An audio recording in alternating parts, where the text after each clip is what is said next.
Nous avons tous les yeux fermés, les deux mains à moitié levées dans sa présence. Nous voulons chanter ensemble ce cantique pour célébrer celui qui est assis sur le trône.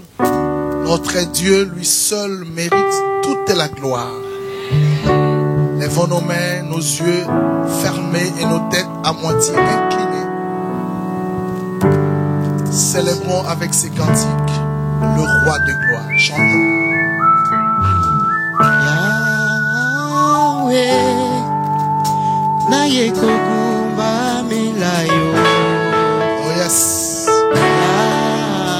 Yahweh, naye kokumba milayo.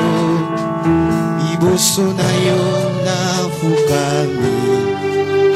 Naye kokumba milayo. Maboko nanga na tomboli. Naye kokumba milayo. Yahweh, Yahweh, naye kokumba milayo. Yahweh, Yahweh, Yahweh, Yahweh, naye kokumba milayo. Iboso na yo na pusani. Naye kokumba milayo. Maboko nanga na tongolo. Naye kokumba milayo. Yahweh, naye kokumba milayo. Yahweh, naye kokumba milayo. Iboso na yo na pusani. Naye kokumba milayo. Maboko nanga na tomboli. Naye kokumba milayo. Yahweh, Yahweh, naye kokumba milayo. Lo sambo nanga naye kokumba milayo. Iboso na yo na pusani. Yahweh, naye kokumba milayo. Maboko na ngai na tomboli. Yahweh, naye kokumba milayo. Père, me voici pour t'adorer.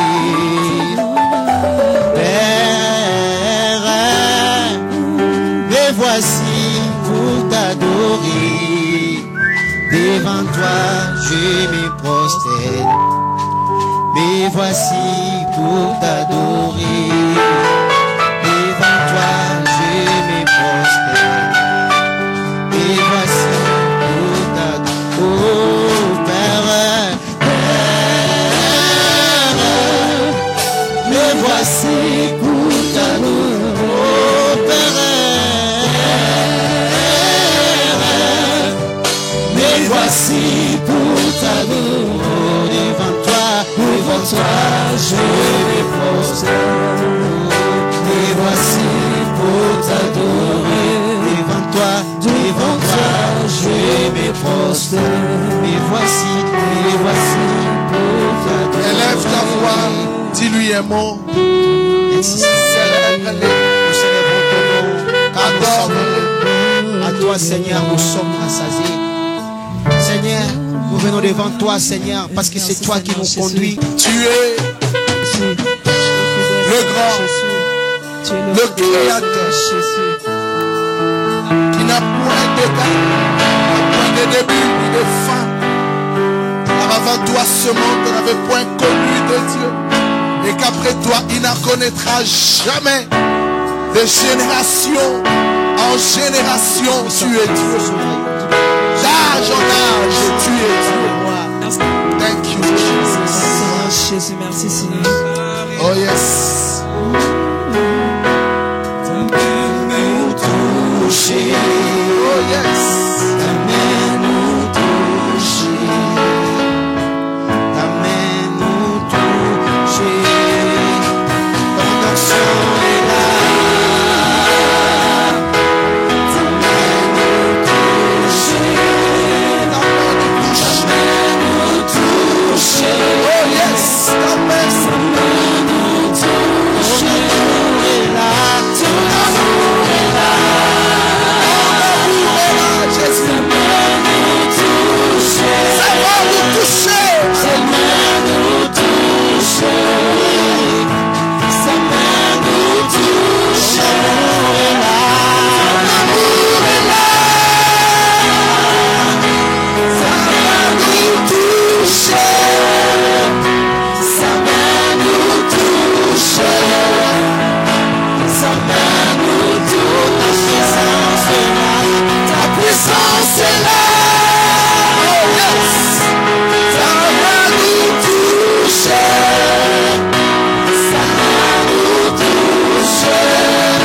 présence est là.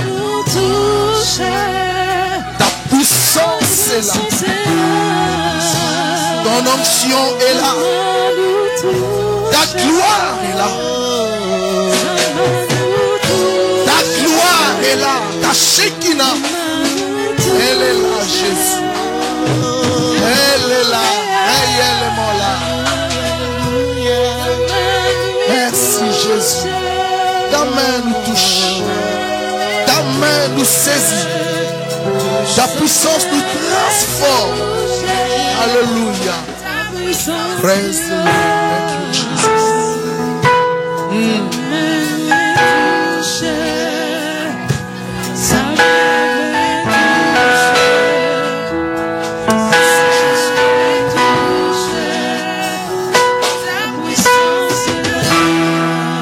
Merci Jésus. Merci Jésus.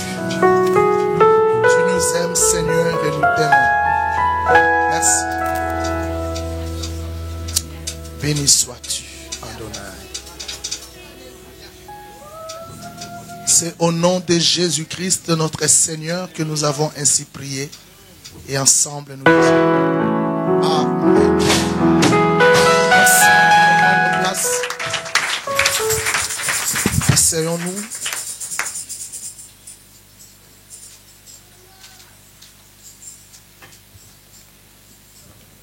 Bonsoir à tous.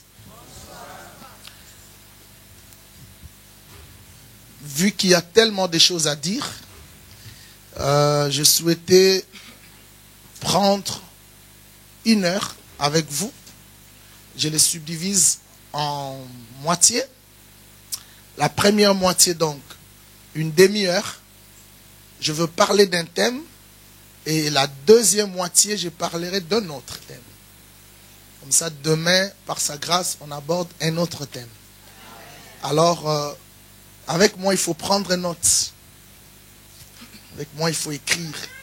Si vous les perdez, vous perdez des grandes richesses pour vous. Il faut vraiment noter. J'espère que vous avez de quoi prendre note.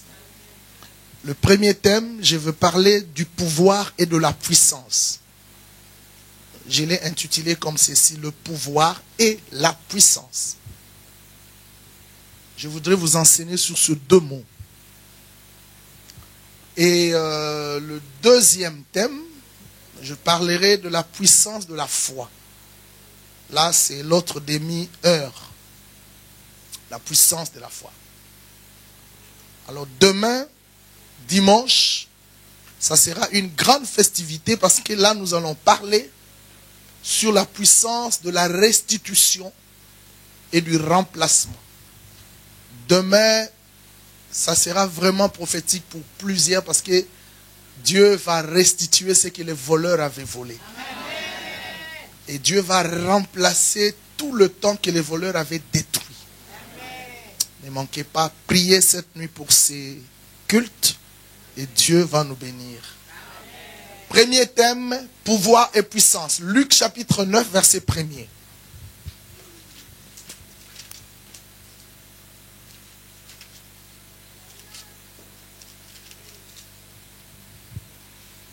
Jésus ayant assemblé les 12, leur donna force et pouvoir sur tous les démons avec la puissance de guérir les maladies. Amen. Merci, prenez place. Dans ce verset de Luc, le médecin, cet évangile, Jésus, lorsqu'il a assemblé ses 12 disciples, nous lisons qu'il leur a donné deux choses. Il donne le pouvoir, et Luc précise sur tous les démons, et puis il donne la puissance de guérir les maladies. Donc Jésus a donné le pouvoir, et il a aussi donné la puissance.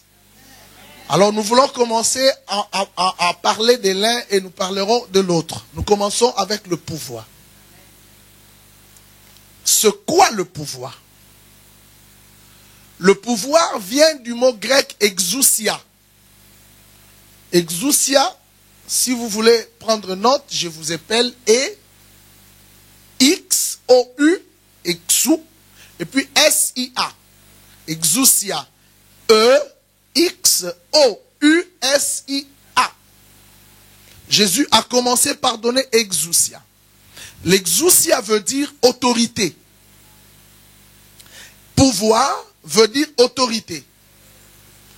Mais je viendrai un peu plus loin, je vous donnerai les autres définitions. Mais retenez déjà le mot, la définition du mot autorité.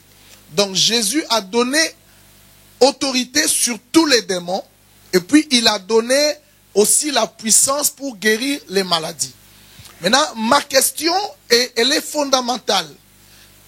L'autorité que Jésus a donnée là, Jésus ne l'a pas donnée comme ça. Hein? Il vient, il rassemble comme on lit, il leur donna. Mais il faut aller plus loin pour comprendre comment a-t-il pu donner cette autorité. Et sous quelle forme, sous quelle manière l'autorité a-t-elle été donnée par Jésus à ses disciples.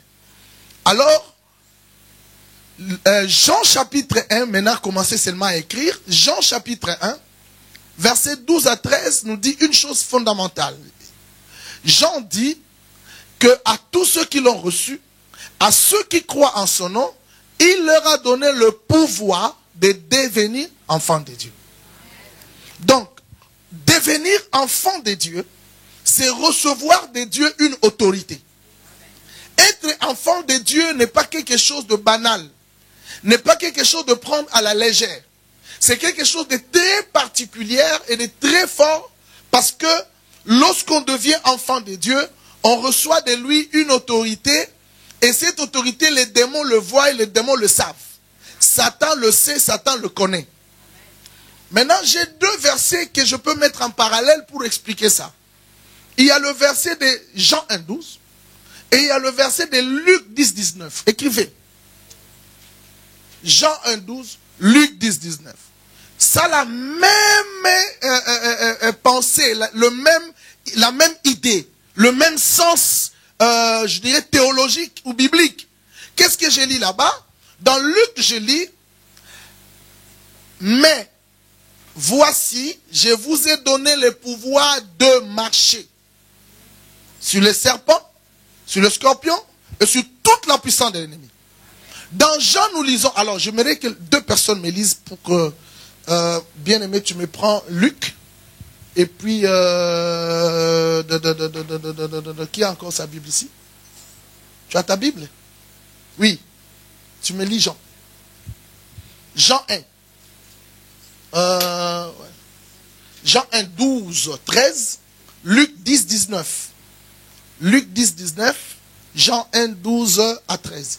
Mettez-vous debout. Suivons les deux lectures. Oui. Jean 10. Ouais, Jean 1, 12. Mais à tous ceux qui l'ont reçu, à ceux qui croient en son nom, elle a donné le pouvoir de devenir enfants de Dieu, desquels sont nés. Ok. Non du sang. Non du sang, Ni de la chair humaine. Ouais. Ni de la volonté de l'homme, mais des dieux. Très bien, merci. Tu nous lis Luc 10, 19. Le verset 19, je lis au nom de Jésus. Mm. Voici, je vous ai donné le pouvoir Ok. de marcher sur les serpents Mhm. et les scorpions et sur toute puissance de l'ennemi, Et rien ne pourra vous nuire. Très bien. À tous ceux qui l'ont reçu, elle là remplace la parole. Et la parole, c'est Jésus. Elle a donné le pouvoir de devenir, le pouvoir de. Voici, je vous ai donné le pouvoir de. Là, c'est le pouvoir de, ici, c'est le pouvoir de. La différence, c'est les verbes qui suivent dans les deux versets, ok? Et ces deux verbes sont à l'infinitif.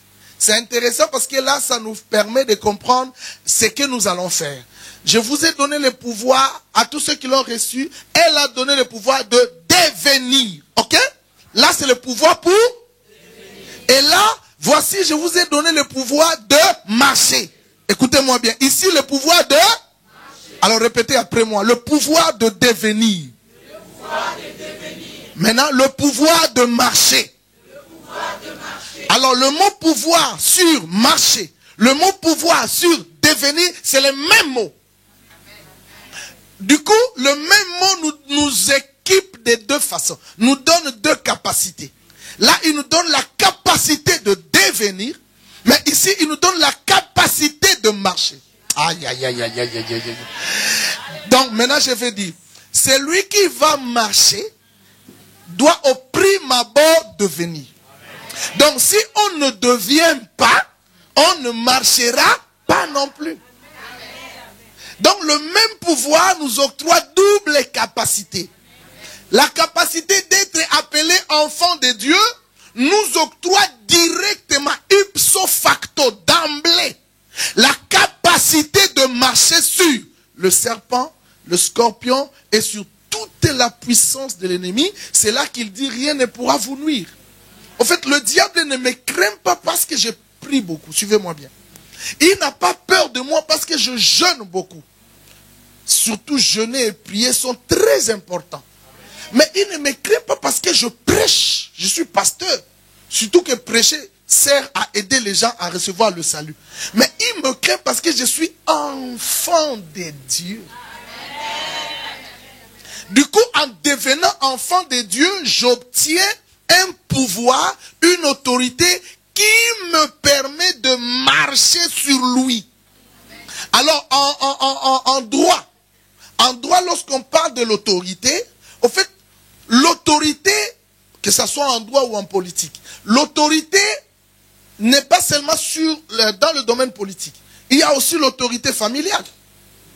Il y a aussi l'autorité spirituelle. Voilà, il y a aussi l'autorité civile. L'autorité militaire. Donc, prenons l'autorité dans divers aspects. Bien. Maintenant, quel que soit l'aspect dans lequel on peut parler de l'autorité, l'autorité n'est pas une personne, come on. L'autorité, c'est ce qui est dans la personne. Et le mot juridique, le terme juridique, qu'on peut utiliser lorsqu'on donne quelqu'un de l'autorité, on ne dit pas je donne de l'autorité, on dit on investit de l'autorité. Dis avec moi, investir de l'autorité. Ça dit, quand Dieu nous a donné de l'autorité, du pouvoir, donc au fait, il nous a investi de l'autorité. En nous investissant de l'autorité, cette autorité a fait de nous ses enfants, mais en même temps, il nous a aussi donné l'occasion, le pouvoir, la capacité, le droit de marcher sur Satan. Maintenant, mes amis, Dieu est merveilleux. Pendant qu'il nous investissait de son autorité, il dépouillait Satan de son autorité. En fait, en matière d'autorité, il y a deux mots qu'on utilise. Investir et dépouiller. Le président François Hollande a été dépouillé de son autorité. Le président Emmanuel Macron a été investi. En étant dépouillé, il devient un simple citoyen. Parce que ce qui faisait de lui chef de l'État n'est plus là. Vous comprenez? Et quand on voit ça dans l'aspect national ou pour les nations, c'est le peuple, c'est pourquoi on parle de la démocratie, c'est le peuple qui octroie à un homme, à un monsieur, le droit de diriger, de régner. Les votes, suffrage universel. Bien. Maintenant, lorsqu'il n'est plus président, donc le peuple, son mandat est fini, le peuple lui retire. Mais nous, notre autorité ne vient pas du peuple. Le peuple, c'est trop bas. notre autorité vient là-bas. Jésus a dit, tout pouvoir m'a été donné et voici je vous ai donné. Il y a une espèce de la délégation du pouvoir. Ça vient du Père sur lui et lui prend, il me donne. Donc ton autorité est céleste, leur autorité est... C'est là la différence. Maintenant, quand il nous investissait, il dépouillait de l'autre côté. La Bible dit, il a dépouillé les dominations et les autorités. Colossiens 2,14. Reprends avec moi, il a dépouillé les autorités. Et il m'a donné le pouvoir. Du coup, le combat spirituel que nous devons mener, c'est entre un investi que je suis et un dépouillé qu'il est. Je ne sais pas si vous me comprenez. Moi, je suis investi. Lui, il est dépouillé. Parce que moi, j'ai reçu le pouvoir. Lui, on lui a arraché l'autorité. C'est pourquoi vous allez comprendre, Dieu a dit marcher. On ne peut marcher que sur celui qui n'a plus rien en lui et il a tout perdu. Lui, il sait qu'il est dépouillé et toi, tu es investi. Mais il sait aussi que toi, tu ne sais pas que tu es investi, que lui, il est dépouillé. C'est-à-dire, quand tu t'approches, lui sait que toi, tu es un investi. Et lui, il est un dépouillé. Des fois, il a peur, mais des fois, il dit non, lui ne connaît pas qu'il est investi. Et que moi, je suis. C'est pourquoi quand Jésus dit marcher, il dit rien ne pourra vous nuire. C'est-à-dire, dans cette lutte, ce qui est nuisible est déjà parti. Parce qu'il n'est plus une autorité. L'autorité, c'est toi. Voilà la notion du pouvoir. Et la Bible dit sur tous les démons. Du coup, ça peut changer la manière de voir le combat spirituel. Tu n'as plus besoin d'avoir peur du sorcier. Tu n'as plus besoin d'avoir peur, c'est pas moi. Parce que si on te dit marcher sur Satan, Satan déjà et toute sa puissance, tu peux marcher. Et les démons. Alléluia. Amen. Et les démons. Et les sorciers. Pour le démon, on dit chasser. Dis avec moi chasser. Chasser. Quand on chasse, on commande. On ne chasse pas en supplication. Vas-y, non. Je te dis, vas-y, on chasse. Va. Va-t'en. Ok? Amen. Go en anglais. En portugais, c'est? Va. Vai. Vai, hein? Vai. Nous, en italien, c'est? Vai via. Et en français, vas-y, va-t'en, allez-vous-en. Donc, toi, tu as l'autorité. Et puis, cette autorité, le pasteur qui a prêché, il a dit, à tous ceux qui l'ont... Non, il a dit, voici les miracles qui accompagneront à ceux qui auront cru, ils chasseront. Ce n'est pas le pouvoir qui est donné seulement à une catégorie. Le pouvoir est le même. Le niveau du pouvoir que j'ai, le niveau du pouvoir que l'apôtre a, le niveau du pouvoir que tu as, c'est le même niveau. Parce que le pouvoir n'a pas de niveau. Le pouvoir est le même. C'est une potentialité qui est la même. Le même pouvoir que j'ai en tant qu'enfant de Dieu, c'est le même pouvoir que tu as. Sauf que le niveau d'autorité qui me dépasse de toi, c'est lié au ministère que j'ai. Quand on m'appelle apôtre, j'ai un niveau supérieur par rapport à toi et ça demande ta soumission. Mais quand on m'appelle enfant de Dieu, toi et moi, nous sommes enfants de Dieu dans le même niveau. Et en tant qu'enfant de Dieu, marche sur Satan. Amen. Ouf! Qui a compris? Amen. Alors il faut marcher, il faut chasser, il faut... Tu as le pouvoir. Va résister, écoute, tu ne peux pas résister. Ils ne peuvent pas résister. Pour détruire. Pouvoir. Maintenant, puissance. Le mot puissance vient du grec dunamis. Dunamis. Je vais vous appeler D-U-N-A-M-I-S.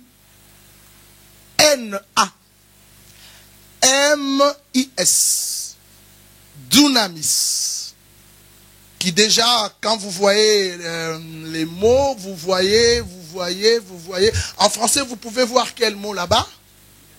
Dynamite. Explosif. La puissance, chez le grec, c'est un explosif. Une dynamite, quelque chose, une bombe. Mais d'où vient le pouvoir? Parce que Luc, Jésus dit, voici, je vous ai donné le pouvoir. D'accord? Mais d'où vient le pouvoir? Alors, il y a un verset qui nous explique clairement l'origine du pouvoir. Acte 1, 8.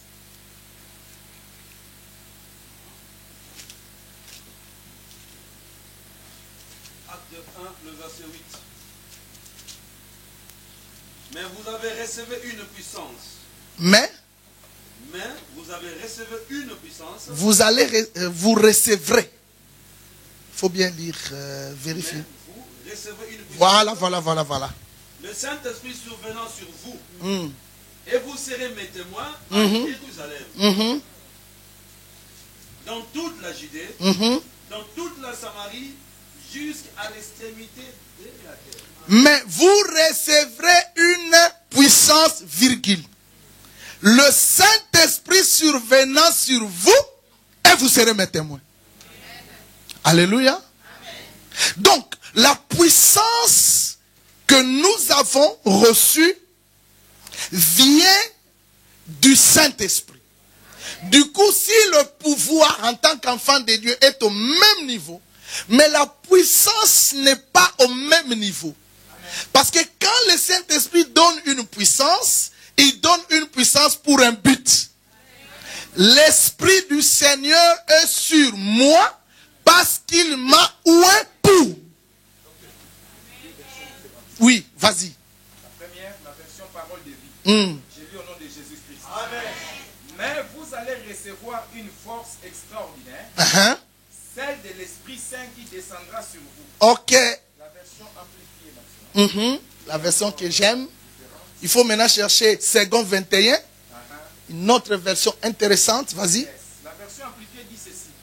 Mais vous recevrez une puissance et une habilité quand le Saint-Esprit viendra sur vous ou au-dessus de votre tête.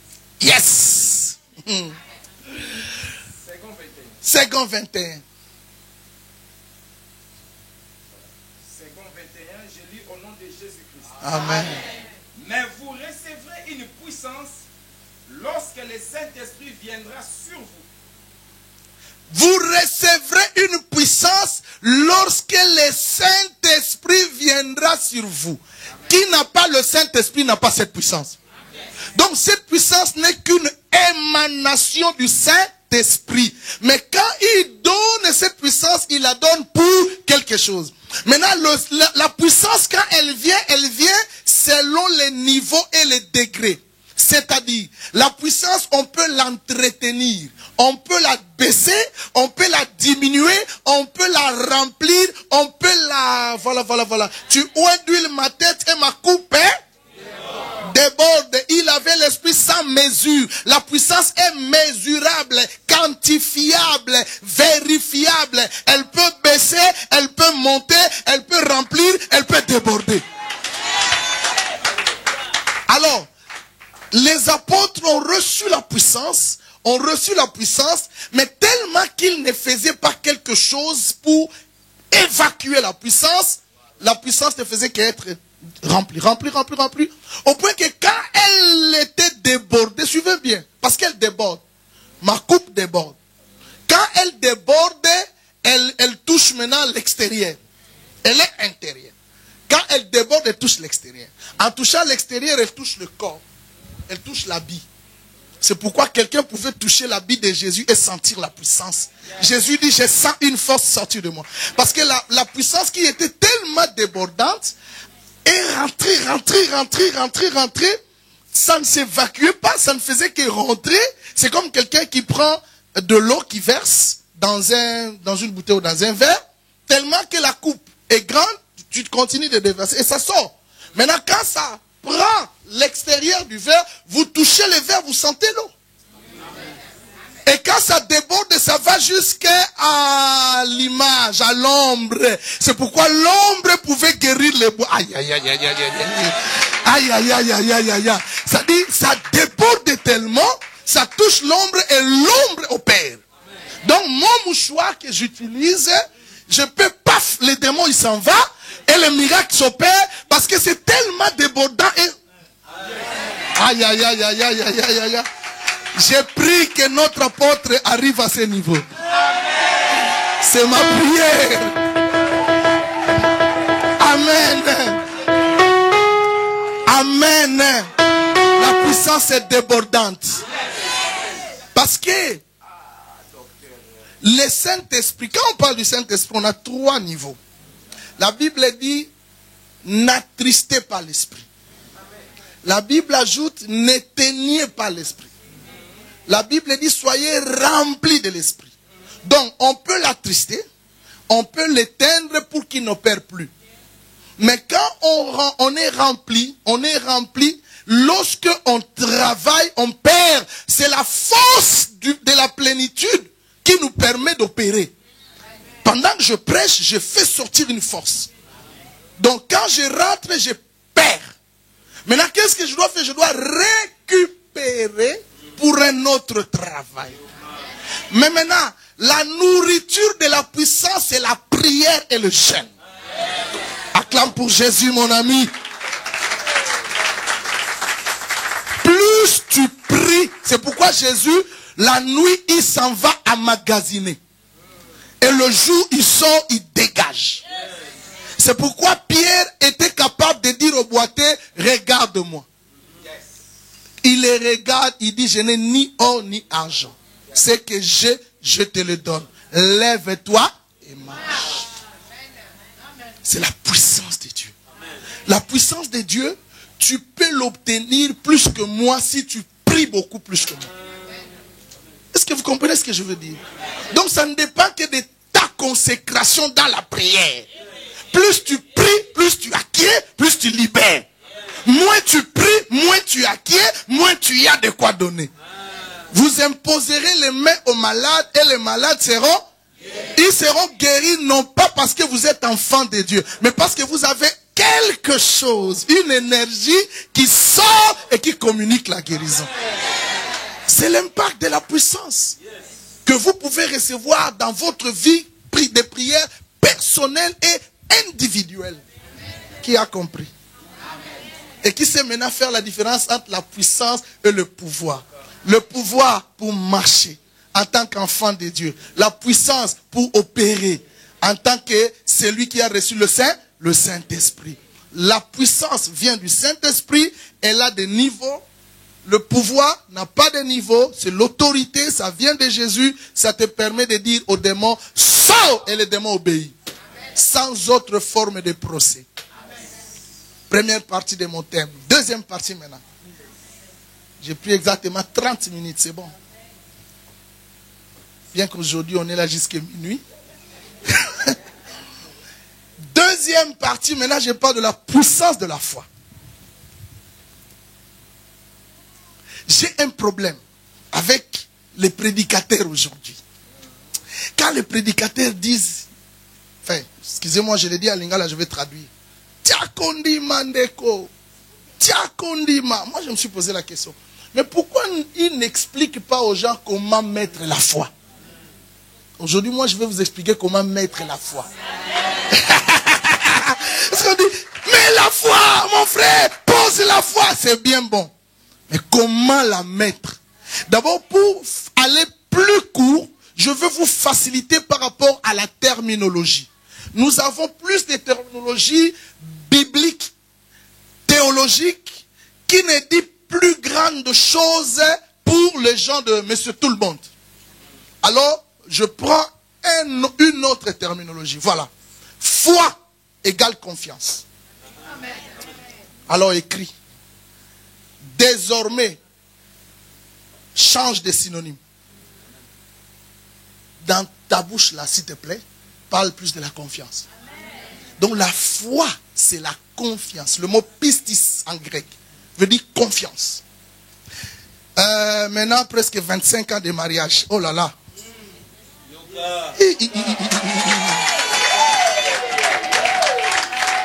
25 anni. 25 ans. Jour pour jour.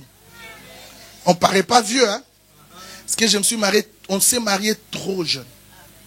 dans de vingtaine et quelques. En dehors du fait qu'il y a amour entre nous deux, c'est la confiance. Je viens de faire 2 mois en Afrique. Je suis revenu en Europe mercredi. Mercredi matin, j'étais à Zaventem. Je venais de Kinshasa, de l'Afrique, parce que j'étais aussi à Pointe-Noire. Jeudi, je me repose. Vendredi, je prends l'avion, je suis ici. 2 mois. Il y a des moments où j'ai fait 6 mois seul. Je l'ai laissé à Kinshasa. J'étais à Londres 6 mois. Confiance à Docta, confiance à Rachel. La foi, c'est la confiance. La Bible dit, sans la foi, il est impossible de lui être agréable. Maintenant, enlevons le mot foi. Remplaçons par confiance. Sans la confiance, il est impossible de lui être agréable.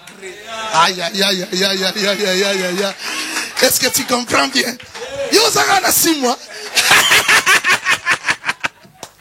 Apôtre, moi je suis parti. Toi, tu es resté 6 mois. 6 mois. Et ce qui est intéressant, je l'ai dit aujourd'hui, j'ai témoigné. Ça, c'est tous mes enfants. Avant le mariage, moi, je n'ai pas connu de femme. Pendant le mariage, maintenant 25 ans, que elle. Oh, pasteur Ekobo, il y a bien bazar. Ah, dites amen fort, yaya. Et c'est comme ça dans tous nos enfants. Tous mes enfants spirituels, ils sont comme ça. C'est ma sémence qui est descendue. Et il ne vous parle pas de l'argent. Ce n'est pas de sa faute. Il n'a pas pris ça chez moi. Moi, je ne parle pas de l'argent. Donc, j'ai transmis mes germes. Notre fille aînée, elle a 24 ans. Elle est vierge encore. Et je suis fier de le dire. Dites amen avec moi, non? Parce que toyebi kokamba. Tokamba na sainteté. Hein, ne nous va pas consommer très saint, parfait. Saint et craignant Dieu. Elle est là avec sa femme. Vous voyez, tranquille. Et si vous êtes derrière lui, c'est la continuation de cela. Amen. Tu es derrière l'apôtre, tu es gauche-droite, tu n'as pas sa sémence. Alors là, cuidado, hein? Attention. Les fils de l'apôtre sont comme l'apôtre. Parce que le problème c'est quoi? La Bible dit, celui qui est né de Dieu ne pratique pas le péché parce que la sémence de Dieu est en lui. Dis avec moi sémence. Le mot sémence vient du grec sperma. Et le sperme, dans le sperme, il y a l'ADN. Acide désoxyribonucléique qui détermine l'identité parentale du père au fils. Donc tu es né de Dieu, tu as l'ADN de Dieu. Oh, l'ADN de Dieu n'est pas une ADN du péché. C'est l'ADN de la sainteté. Aïe, aïe, aïe, aïe, aïe, aïe, aïe, aïe, aïe, aïe, aïe. Dans la sémence, il y a le génotype. Le génotype, c'est le caractère interne d'un père qui transmet à son fils. Donc tu as la sémence de Dieu, tu as le génotype de Dieu.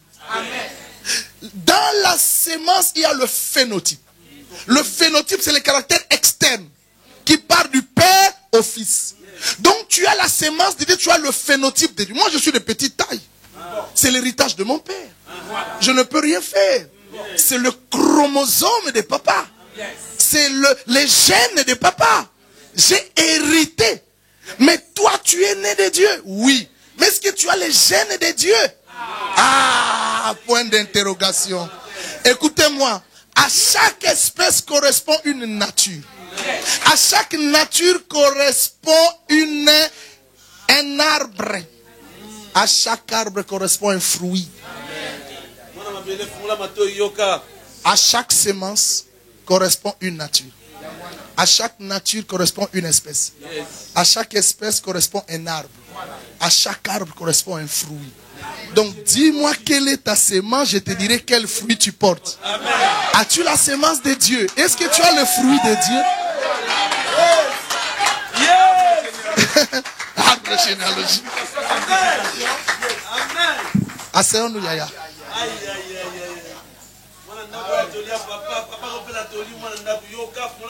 Amen. Donc, c'est ce que je disais. Il faut que vous le sachiez, c'est très important. La confiance, c'est la foi. Vous savez, il y a beaucoup de gens qui ont confiance à ce que l'oncle a dit. Tu lui poses la question, maman, pourquoi tu ne le mets pas au monde? Il dit, papa pasteur, je me souviens un jour, mon oncle est venu.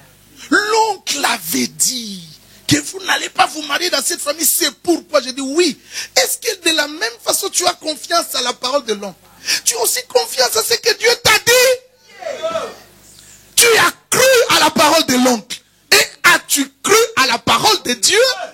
Pourquoi croyez-vous à ce que la tante a dit et ne croyez-vous pas à ce que Dieu a dit? Donc vous n'avez pas confiance à Dieu. Comment Dieu peut-il, comment vous pouvez le plaire? Même Dieu il dit, il n'a pas confiance en moi. Comment il peut me plaire? Sans la confiance à Dieu, on ne le plaît pas. On ne lui plaît pas. Dis, j'ai compris. Fais confiance à Dieu. La foi ne doit pas être comprise en dehors des femmes. Enfin, moi je pense qu'avec la foi, pour le comprendre, il faut une pratique. Je vais vous donner un texte. Marc. Jésus est un grand enseignant. Voilà ce qu'il a fait quand il a voulu enseigner. La Bible dit Marc 11. À partir du verset 12. Le lendemain, après qu'il fût sorti de Béthanie, Jésus eut faim. Apercevant de loin un figuier qui avait de feuilles, il alla voir s'il y trouverait quelque chose. Et s'en étant approché, il ne trouva que de feuilles, car ce n'était pas la saison des figues. Prenant la parole, alors il dit que jamais personne ne mange de ton fruit. Et ses disciples l'entendirent. Verset 20. Le matin, en passant, les disciples virent le figuier séché jusqu'aux racines. Pierre, se rappelant ce qui s'était passé, dit à Jésus, Rabbi, regarde, le figuier que tu as maudit a séché. Jésus prit la parole et leur dit, ayez foi en Dieu. Je vous le dis en vérité, si quelqu'un dit à cette montagne, ôte-toi de là et jette-toi dans la mer, et s'il ne doute point en son cœur, mais croit que ce qu'il dit arrive, il le verra s'accomplir. C'est pourquoi je vous dis, tout ce que vous demanderez en priant, croyez que vous l'avez reçu et vous le verrez. En fait, le problème c'était quoi? Écoutez-moi bien. Si vous lisez les textes par rapport à ce qui s'était passé au début, le narrateur a fait un commentaire. Il dit, l'arbre ne donnait pas du fruit parce qu'il n'était pas dans sa saison. Vous comprenez? Mais Jésus est Dieu. Quand il avait besoin de manger, ne savait-il pas que l'arbre n'était pas dans sa saison? Il savait. En fait, l'objectif de Jésus n'était pas de manger. Il a voulu donner un enseignement de la foi. Comme la foi est pratique, il a voulu pratiquer.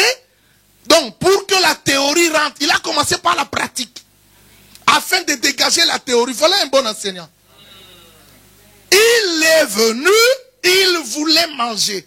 Voyant qu'il n'y avait pas de fruits, il maudit l'arbre. Mais le narrateur dit l'arbre là n'était pas dans sa saison. Mais pourquoi Jésus tu l'as maudit? C'était pas là le problème. Il savait que les disciples ont vu et ont entendu. Ils sont passés le lendemain, il les a ramenés sur le même chemin. Et en arrivant là, Pierre a aperçu qu'effectivement l'arbre avait ses... Il rappela le semestre. Regarde, il dit voilà. Quand il a trouvé que la pratique a été comprise, il dit yes, je veux maintenant dégager la théorie. C'est comment il a donné la théorie. Et c'est sur base de cette théorie que moi je vous donne 3 formules. Écrivez les formules de la foi. Les 3 formules de la foi. Si vous avez ces formules, vous serez différent des autres. La première formule, l'opposition, la différence. Parce que je n'ai pas de tableau. Si j'avais les tableaux, je veux mettre égal et je barre. En mathématiques, c'est un signe de la différence ou de l'opposition. Donc, la foi s'oppose à la vue. Première formule. L'opposition entre la foi et la vue. C'est-à-dire, avec la foi, l'invisible, avec la vue, le visible. L'opposition. Il y a des textes. Le premier texte écrivait seulement Jean 20, 29. Jean 20, 29. Et puis 2 Corinthiens 5, 7. Jean chapitre 20, verset 29. 2 Corinthiens 5, verset 7. Dans Jean 20, 29, c'est le problème, c'est l'avènement de Thomas. Jean 20, 29. Thomas, quand on lui a appris que Jésus est ressuscité, Thomas était incrédule, il doutait. Il dit, moi je ne veux pas croire si je ne touche pas. Je ne peux pas croire si je ne vois pas. Thomas doutait énormément. Mais la Bible dit quoi? La Bible dit, lorsque Jésus est venu, il dit, Thomas, avance ta main, avance tes doigts. Qu'est-ce que Jésus avait dit à Thomas? Heureux celui qui n'a pas vu, mais qui a cru. Donc les domaines de la foi, mes amis, c'est les domaines de l'invisible. La foi n'a pas besoin de voir. Or, la foi est une ferme assurance des choses qu'on espère, une démonstration de ce qu'on ne voit pas. Dans les domaines de la foi, ne voyez rien. Parce que Jésus dit, heureux celui qui n'a pas vu, mais qui a cru. Donc, dans la foi, entre voir et croire, c'est vous croire qui vient avant de voir. Voir ne vient jamais avant. Je connais un couple, j'ai reçu le témoignage à Kinshasa. Un couple qui ne mettait pas au monde. Plusieurs années durant. Un jour, ils sont allés dans une église. Le pasteur a prêché sur la foi. En rentrant, la femme a dit au mari, moi, il faut que je fasse quelque chose. Le mari lui dit quoi? Il dit non, non, c'est le mari qui a dit à sa femme, moi, il faut que je fasse quelque chose. Il dit quoi? Il dit, nous, on demande à Dieu l'enfant. Mais on n'a pas l'enfant. Mais moi, je vais déjà préparer la lettre. La femme dit, mais tu es fou. Amen. Amen. Il est allé préparer la lettre. Il a tout pris, acheté et a mis dans la chambre. À côté, le petit lit et tout ce qui est pour l'enfant. Le nounou, le tout. Maintenant, quand il se réveille matin et soir, quand il rentre, il vient toujours là, il dit, mon petit, mon bébé, mon chouchou, comment tu vas? La femme qui lui regarde, dit, eh,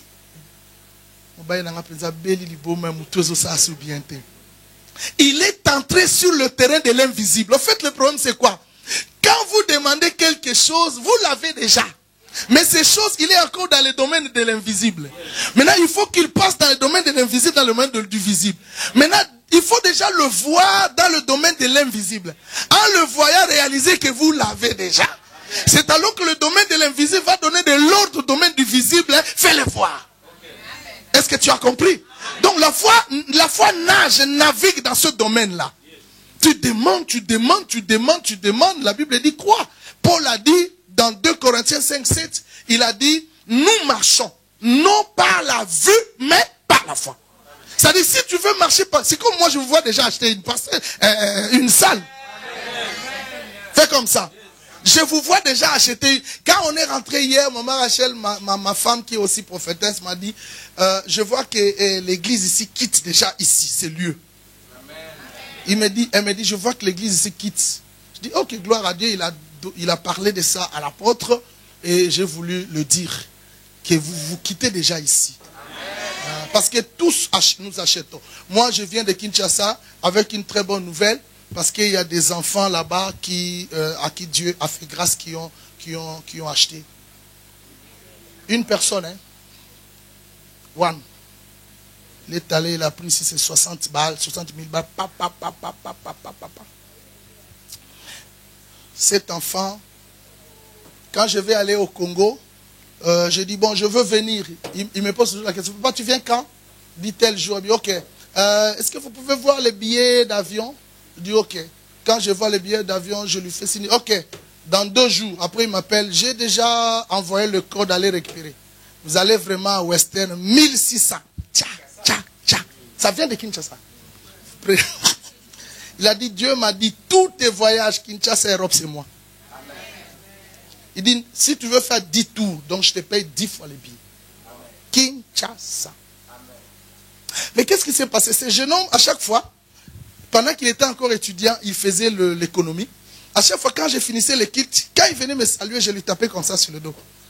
Notre grand financier. Là, maintenant, je vais aller dans la deuxième formule de la foi. C'est-à-dire la formule de la confession. Écrivez la deuxième formule.